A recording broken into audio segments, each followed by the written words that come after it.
adunay manyakis nga lalaki sikap human magbahad nga i-post ang sex video sa uyab kung dili mohatag og kwarta. Alang sa kumpleto detalye, katropang Ivan Polonan.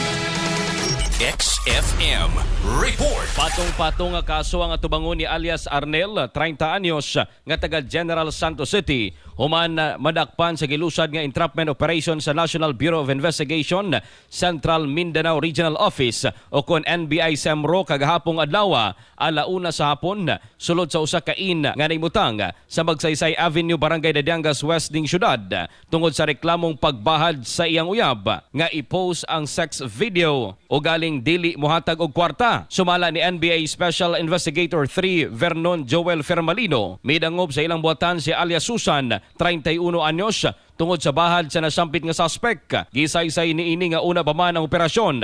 Duha kay gayon sila nga nagkita sa suspect kundiin wala damha sa biktima nga ginavideoan siya samtang nakighilawas. Always remember, huwag ka agad magtitiwala.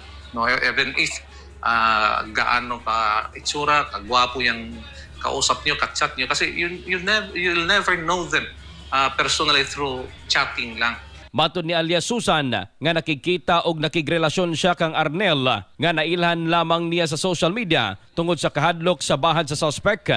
Matod pa, kung dili muuyon ang biktima sa gusto sa suspect, adunay dautan nga may tabo sa iyang bana. Naglisod na ko kung asa ko mukuan sa ako ang mulugar sa akong kaugalingon.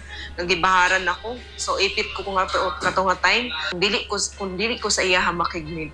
Dayonon niya nga muuban sa akong boarding house. Dayonon niya nga na may tabo sa akong bana. Nasayran sa cellphone sa suspect nga ubay-ubay na ang iyang nabiktima. Hinungdan giawag sa NBI ang uban pang mopasaka usab og reklamo. Sa pagkakaron, mag-atubang og kasong may kalapasan sa RA 10175 o kon Cybercrime Prevention Act of 2012, Anti-Photo and Video Voyeurism Act of 2009, rape, theft o grave coercion ang gikaingong manyakis nga sospek. Mga katropa, ayaw pasagdi nga ikaw magkasakit gumikan sa stress. Magtumar og Santhon Plus Gold. Alang sa nagkayusang Pilipino para sa Pilipinas, kini si katropang Ivan Polonan, XFM News.